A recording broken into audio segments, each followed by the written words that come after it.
Grün, blauer Himmel, strahlende Sonne. Es ist einfach traumhaft. Sizilien, Italiens Sonneninsel. Es riecht so gut. Mediterrane Spezialitäten. Buonissimo. Bomba. Eine kulinarische Reise.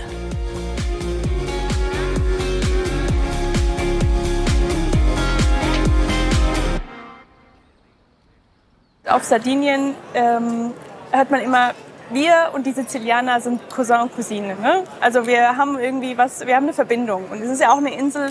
Und für mich in dieser Reise halt wirklich das Kulinarische super interessant. Also ich bin hier, um mich ein bisschen inspirieren zu lassen und was ich alles so mit nach Hause nehmen kann. Und das ist für mich natürlich interessant, weil ich damit arbeiten kann und auch in meinen Laden irgendwie mit einbinden kann, sowas. Serena Loddo in ihrem Laden im hessischen Limburg. Im Sardolci gibt es vor allem Spezialitäten aus Sardinien, denn dort liegen Serenas Wurzeln. Rezepte und Traditionen, weitergegeben von Generation zu Generation. Aber jetzt ist diese hessische Sardin bereit, auch das kulinarische Herz Siziliens zu entdecken. Also ich denke, die Sizilianer sind genauso offen wie die Sarden. Und ich glaube, die freuen sich auch immer von ihrer Tradition zu erzählen. Ich glaube, die freuen sich einfach auch, die Rezepte so ein bisschen an andere Leute weiterzugeben. Die haben ja bestimmt auch ihre Geheimtricks. Und ich bin froh, wenn ich davon was abbekommen kann. Die Entdeckungsreise beginnt natürlich in Siziliens aufregender Hauptstadt, Palermo.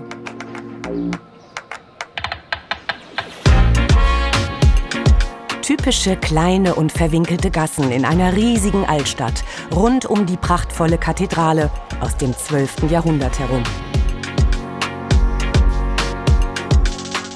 Die beeindruckende Metropole am Tyrrhenischen Meer bietet Abwechslung pur.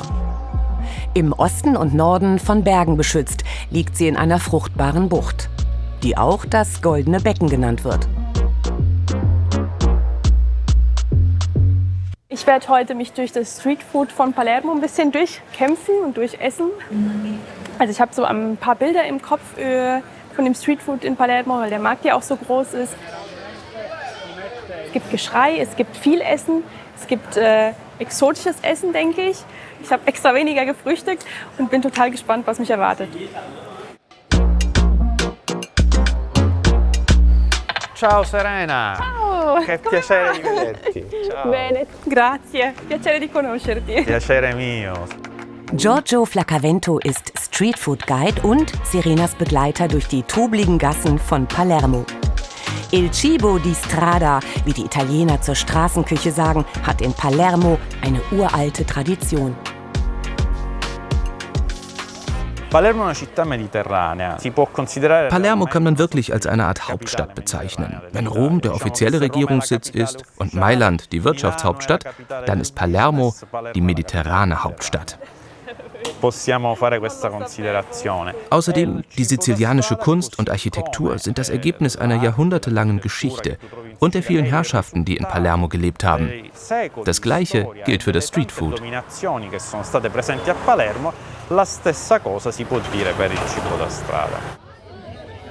Das ist der Mercato Ballarò, der älteste von 3 historischen Märkten im Zentrum von Palermo. Seit über 1000 Jahren mischen sich zwischen klassischen Marktständen fliegende Händler und kleine Garküchen. Hier gibt es die ältesten und traditionellsten Straßenessen der Stadt. Pane e Crocche, Brot und Kroketten. Außerdem die bekannten Panelle aus Kichererbsenmehl und Petersilie. Und wir nehmen noch 2 Scheiben Aubergine.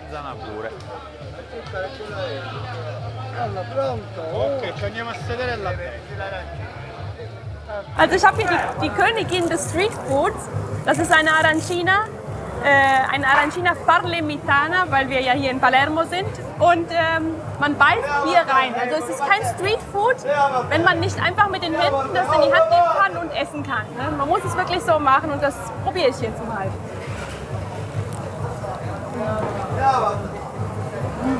Und es schmeckt wirklich spektakulär. Es ist eine ganz tolle Konsistenz vom Reis, die so ein bisschen klebrig ist, aber nicht sämig. Und dann diese krosse Kruste noch. Super. Neben den berühmten Reiskugeln gehören die knusprigen Panelle aus Kichererbsenmehl zum beliebtesten Streetfood in Palermo. Sie bekommen maximal einen Spritzer Zitrone, sonst nichts. Natürlich hat eine Hafenstadt auch jede Menge frischen Fisch zu bieten. Wer sich die Portionen teilt, schafft es vielleicht, sich durch das ganze Angebot zu probieren.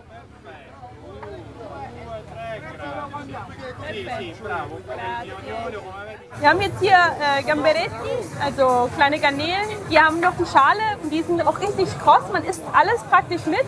Dann haben wir ein bisschen Polpo, also Tintenfisch, schon geschnitten, einfach nur mit bisschen Petersilie, mit bisschen Zitrone und Olivenöl. Mehr braucht es eigentlich auch gar nicht.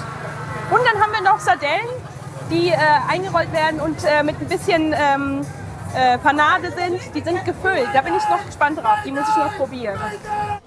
Knoblauch, Petersilie, Pinienkerne und Rosinen. Die Sarde a Beccafico sind ein wunderbares Beispiel für Palermos multikulturelles Erbe. Es riecht unheimlich gut, egal wo man hingeht. Und es schmeckt unheimlich gut, egal wo man ist. Also ich bin echt froh, hier zu sein. Der Mercato Ballarò ist ein Fest für alle Sinne.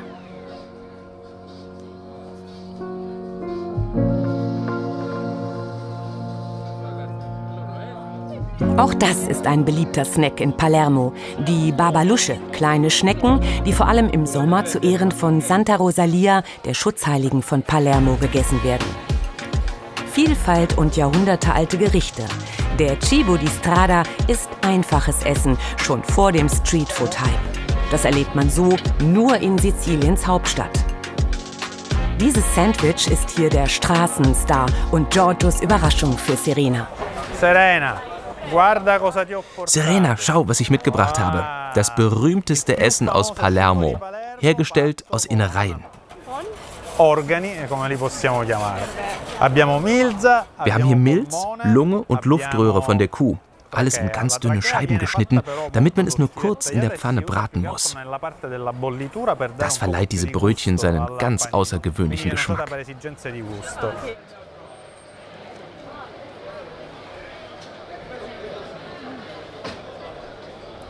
Schmeckt ein bisschen nach, so ähnlich wie Leber oder Niere. So eine Mischung daraus und man schmeckt auch schön das Salz und die Zitrone raus. Also super.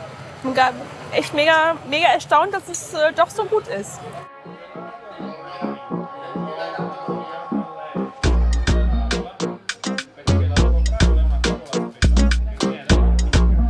Ich bin pappsatt.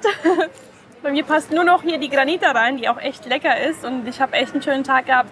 Und grazie mille per questa giornata bellissima. Ich danke dir für deinen Besuch.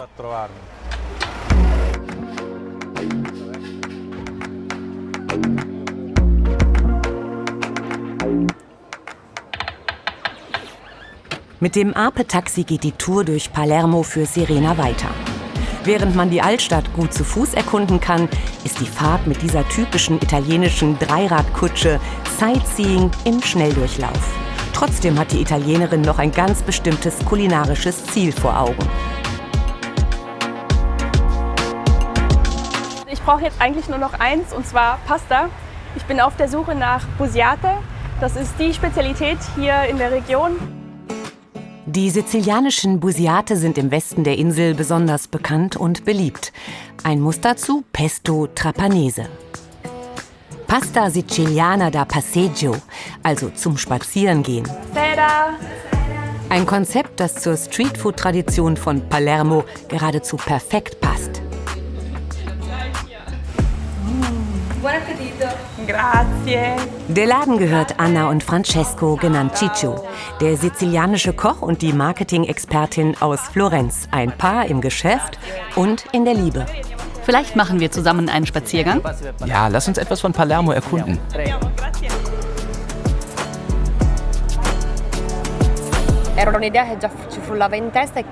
Wir kamen während der Covid-Zeit darauf, als man nicht in Restaurants essen konnte. Also dachten wir, verpacken wir doch unsere Pasta so, dass man sie nicht nur im Sitzen essen kann. In einer Nudelbox, wodurch sie zum Streetfood wird und man sie beim Spazierengehen essen kann. Aber wir wollten unbedingt die Qualität erhalten und den echten sizilianischen Geschmack. Ich finde es eine grandiose Geschmacksexplosion im Mund, weil man schmeckt die Mandeln raus, man schmeckt die Tomaten raus. Ja, ich würde ultra gerne wissen, wie das Rezept entsteht und was man alles braucht. Wir würden uns freuen, wenn du zu uns nach Marsala kommst. Ich werde in das Familienrezept eingeweiht und die nächste Station ist also Marsala.